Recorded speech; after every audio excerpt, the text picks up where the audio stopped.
পুলি ও কপিকল বল অধ্যায়ের পুলি ও কপিকলের যে ম্যাথগুলো আসে অনেকের মাথার মধ্যে এগুলো ঢোকে না। তো প্রথমেই বুঝি পুলিগুলো আসলে কোথায় ব্যবহার করা হয়। মনে করো এটা একটা কুয়া চিত্র আমি আঁকাইছি।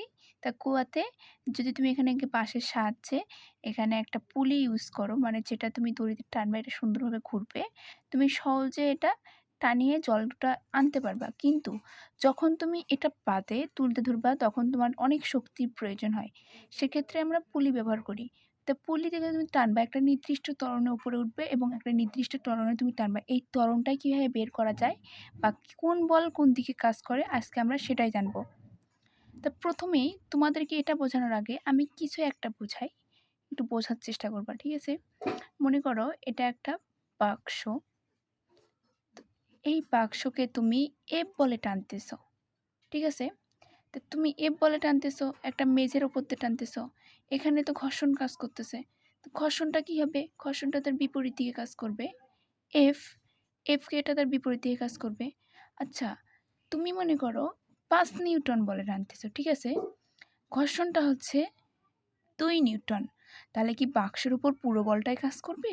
কখনোই না। এখানে যেহেতু ৫ নিউটন এদিকে গেছে, ২ নিউটন এখানে। আচ্ছা, এখানে ঘর্ষণ বলটা যেহেতু বিপরীত দিয়ে কাজ করতেছে, তাহলে তুমি যতই ৫ নিউটন বল প্রয়োগ করো, এই ২ নিউটন বলের কারণে লব্ধি বল মানে যে বলটা এখানে কাজ করতেছে সেটা হবে ৫ - ২ = ৩ নিউটন।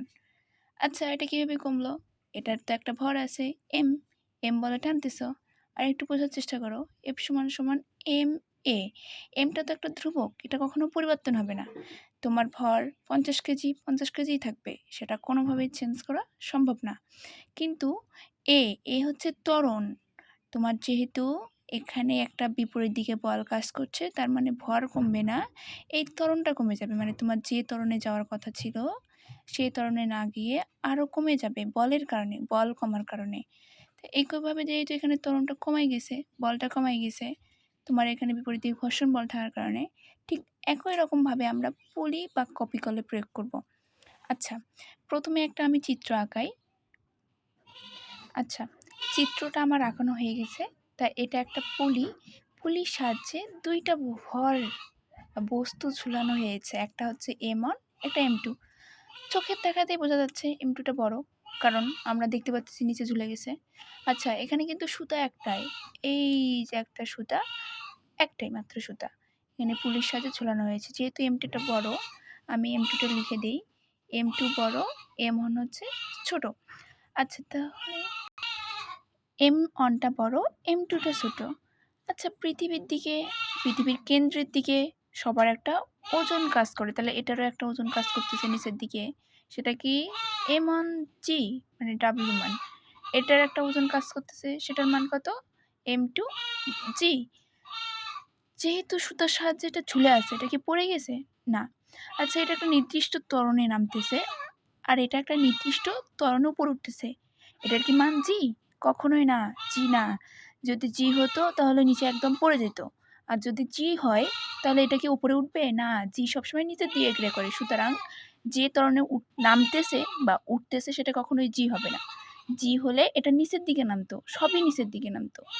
উপরের দিকে আর ওঠার কোনো কথাই ছিল না। তুমি যদি উপরের দিকে, মানে কেউ লাফাইতেই পারতো না, এমন বিষয়টা। তাই সুতাটা যেহেতু এখানে ধরে আছে, আটকায় আছে, তাহলে উপরের দিকে একটা সুতার বল কাজ করতেছে, সেটা সুতার টান বল টি। এটারও একটা বল কাজ করতেছে টি। শোনো, টিটা তখনই একই রকম দেখতে হবে যখন সুতা এক থাকবে।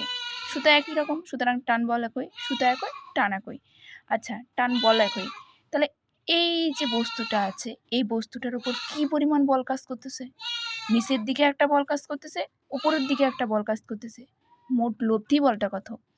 যেমন এখানে তোমাদেরকে এই বস্তুটার উপর লব্ধি বলটা বের করা শিখেছিলাম। বিপরীত দিকে হয়েছিল, আমরা বিয়োগ করছি, ৩ আসছে। এখন এটার ক্ষেত্রে লব্ধি বল। আচ্ছা, লব্ধি বল কখন হবে? যখন লব্ধি একটা ত্বরণে উপরে উঠবে। আর প্রথম কথা হচ্ছে এটা যে ত্বরণে নিচে নামবে সেটা সেই একই ত্বরণে উপরে উঠবে। কারণ যদি আলাদা হইতো তাহলে এটা দ্রুত নিচে নামতো, যদি ত্বরণ আলাদা হইতো, বা এটা দ্রুত উপরে উঠতো যদি এমনটা হতো। যদি এটা দ্রুতই উপরে ওঠে, তাহলে এই সুতোটা এরকম ঢিল থাকতো, এরকম এলোমেলো থাকতো। সেটা তো কখনো হয় না। কখনো দেখছো এরকম হয়? হয় না। তো এটার ক্ষেত্রে লব্ধি যে বলটা আছে আমরা বের করব। তা এমন বস্তুটার ক্ষেত্রে, আচ্ছা ১ম দেখাতেই বোঝা যাচ্ছে এমন বস্তুর ভরটা বেশি, নিচের দিকে নামতেছে।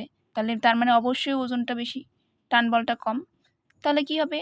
ওজনের থেকে টান বলটা বিয়োগ হবে। ইকুয়াল কি হবে? M on A. এটা ত্বরণ। বলের সূত্র আমরা কি জানি? F সমান ma। সেই অনুযায়ী এটা বের হয়েছে বিয়োগ করার পরে। এখানে একদম সরাসরি মান ছিল দেখে 3 বের করছি। যেহেতু সরাসরি মান নেই, এ মান তো ধ্রুবক থাকবে। ওটা ধ্রুবক, মান পরিবর্তন হবে না। কিন্তু এখান থেকে একটা ত্বরণ আসবে, সেই ত্বরণটা হচ্ছে a। এটা ধরো ১ নম্বর সমীকরণ। M2 বস্তুর ক্ষেত্রে কি হয়েছে? M2 বস্তুর ক্ষেত্রে M2 বস্তুটা কিন্তু উপরে উঠতেছে, তার মানে T বড়। তাহলে এখানে কি হবে? T মাইনাস M2G সমান কত? M2A। আচ্ছা, এটা যদি যোগ করা হয়, আমাদের মেইন লক্ষ্য ত্বরণটা বের করা। যোগ করো, টি কাটা যায়। থাকে M1G minus M2G equal M1A plus M2A। এর মানটা কি হবে? A ইকুয়াল করে দেখো। A ইকুয়াল হবে M1 minus M2 into G, এখানে থাকতেছে M1 প্লাস M2। তাহলে এই রকম কোনো একটা কপিকল সংক্রান্ত থাকলে আমরা সহজে এটার ত্বরণ কত হবে সেটা বের করতে পারবো। সেটা কীভাবে বের করবো? এত কিছু তোমরা জানবা আর এমনি মুখস্থ করে রাখবা এটা। এ সমান কি হবে? বড় ভর থেকে ছোট ভর বিয়োগ ভাগ হচ্ছে দুইটা ভরের যোগফল ইন্টু হচ্ছে জি। এটা প্রথমটা ছিল। এরকম আমরা আরও একটা সমাধান করব। আচ্ছা, কপিকলটা যদি এইভাবে থাকে তখন কি ঘটনা ঘটে? একইভাবে এটার যে ওজনটা আছে সেটা নিচ দিকে কাজ করতেছে M1G, এটার যেটা কাজ করতেছে সেটা হচ্ছে M2G। এটা নিয়ে কোনো সন্দেহ নাই। এই সুতাটা যেহেতু একই, এর টান বল উপরের দিকে কাজ করতেছে। এটার টান বল কোন দিকে কাজ করতেছে? সুতা যেই দিকে থাকবে টানটাও সেদিকেই কাজ করবে। এই সুতাটা আমার ডান দিকে বরাবর আছে, সুতরাং টান বলটাও ডান বরাবর কাজ করবে। এখন আসি, ঘটনাটা কি ঘটে? এখানে কত ত্বরণে এটা নিচের দিকে নামতেছে আর এটা কত ত্বরণে এইদিকে চলে আসছে, এটা বের করব। তা এমন বস্তুর ক্ষেত্রে কি হয়? এমন বস্তুর ক্ষেত্রে একইভাবে যেহেতু নিচে নামতেছে, তাহলে আমরা কি লিখব? M1G মাইনাস টি। এই বলটা বড় হবে, টি টান বলটা ছোট হবে, তখন এটা নিচে নামবে। ইকুয়াল কি লেখা যায়? M1A। M2 বস্তুর ক্ষেত্রে কি হবে? M2 বস্তুর ক্ষেত্রে একটু চিন্তা করতে হবে। সেটা M2G। এটা কি টান বল বরাবর? কখনোই না। এটা টান বল বরাবর না। এটা নিচের দিকে। আচ্ছা, প্রথম কথা হচ্ছে এখানে একটা বস্তুর উপর আছে মূলত এটা একটা। তা যেহেতু এটা স্থির আছে, মানে এই বস্তুটার উপর বসানো আছে, নিউটনের সূত্র অনুযায়ী ক্রিয়া প্রতিক্রিয়া বল সমান ছিল। এদিকে একটা প্রতিক্রিয়া বল কাজ করতেছে, দেখি বস্তুটা এর উপর স্থির আছে, আর এইদিকে টান বলটা কাজ করতেছে। সুতরাং এই আরটা আর M2Gটা পরস্পর কাটাকাটি করে অমনি থাকতেছে। আর এই দিকে মূলত কোন বলটা কাজ করতেছে? শুধুমাত্র টান বলটা, আর কোনো বল এখানে নাই। বর্তমানে ঘর্ষণ নেই, ঘর্ষণ নেই। তাহলে এখানে কি হচ্ছে? টি, শুধুমাত্র টি আছে। টি সমান কি হবে? M2A হবে। এই দুটাও যোগ করে দাও। যোগ করলে কি হয়? এটি কাটা যায়, থাকে M1G equal M1A plus M2A। এ সমান কত হবে? এ সমান M1G ভাগ হচ্ছে M1 প্লাস M2।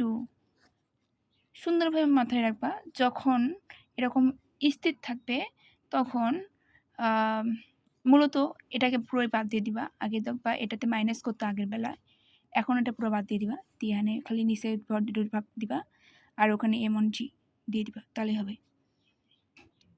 এরপর আমরা দেখব ঘর্ষণ থাকলে কি হয়। এইবার আমরা দেখব যখন একটা চিত্রে ঘর্ষণ থাকবে তখন আসলে কি হয়। প্রথমতই এখানে কোনো বস্তুর ভর নিচের দিকে ক্রিয়া করবে, সেমভাবে দিয়ে দিই। এই একটা বস্তু আছে, এই ভরটা নিচের দিকে, সরি এটা টানটা এরকমভাবে হবে। M2G নিচের দিকে কাজ করছে, ঠিক আছে, সবই ঠিক আছে। একটা টান বল কাজ করতেছে টি উপরের দিকে, এক টান বলটা ডান দিকে কাজ করবে টি। এইদিকে একটা প্রতিক্রিয়া বল কাজ করবে যেহেতু একটা বস্তুর উপর আছে, তাহলে হচ্ছে আর।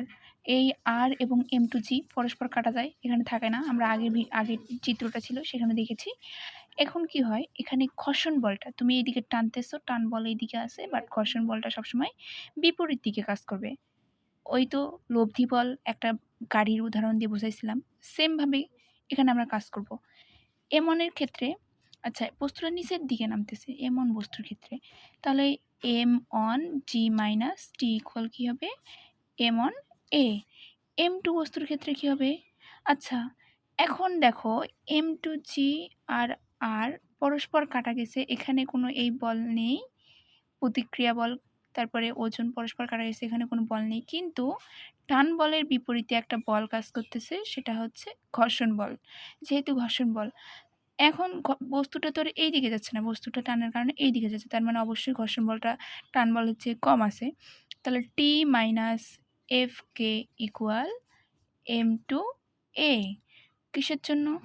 M2 বস্তুর ক্ষেত্রে। তাহলে এটা আসলো। এখন আমরা যদি এটা যোগ করে দিই, টি কাটা যায়, থাকে হচ্ছে M1 G minus Fk equal M1 A plus M2 A।